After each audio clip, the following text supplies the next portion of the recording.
Hi, I'd like to walk you through the steps on how to create groups inside of your contacts so that you can share Google Documents and email just one class of students. So in order to do that, we're inside of contacts. Let me show you how I got there. I'm in my Gmail and now I'm going to click on contacts. This is where you're going to create your groups. If you scroll down on the left menu, you're going to click on new group and then you're going to give your group a name and click OK.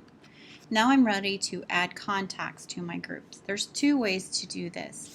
One way, if you've already have a student in your contact list, then they're automatically going to pop up right here and I can simply add them in. Before I do that, look on the left. Make sure you're actually in the correct group. So make sure that whatever group you're doing is in red. So let's do that again because I wasn't where I was supposed to be. So now I click on the student, I click on add, and there she is. I could do a number of students at a time if they're already a part of my contact list. Let's say I can do a bunch at a time. Let's see, I think Joe student. See, I can add all of these at one time inside of this group. And let's say you don't have them. There's another way. You can search our entire domain. Now, you could conceivably add our entire domain, which is this directory here, into your contacts. But that is a lot of people to have in your contacts. I'm not sure you want to do that. Here's the workaround. At the top of your screen, you can search the entire domain for students. So have your roster beside you and then type in their names. Let's say, for instance, we're going to type in Beatrice student. I press enter, it finds Beatrice student for me. There she is. So all I need to do now is to add her to the right group. So if I click right here on this little group icon, I click on English period.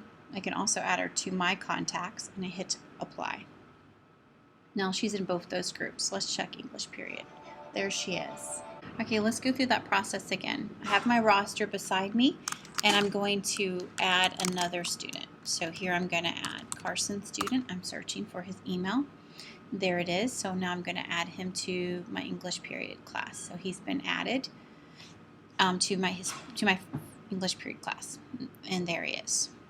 Once in a while, you'll have a student who has a nickname, and they're not always done correctly. So you have to make sure, if you don't see him pop up, make sure that maybe he's used his nickname as his email name.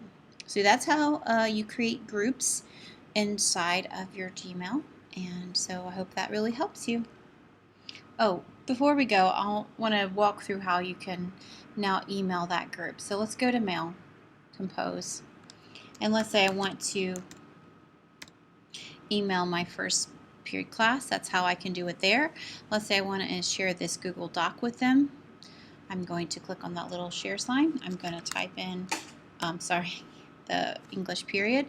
I'm going to give them viewing rights. Make sure, and you always want to type a note to explain, and that's how you do it.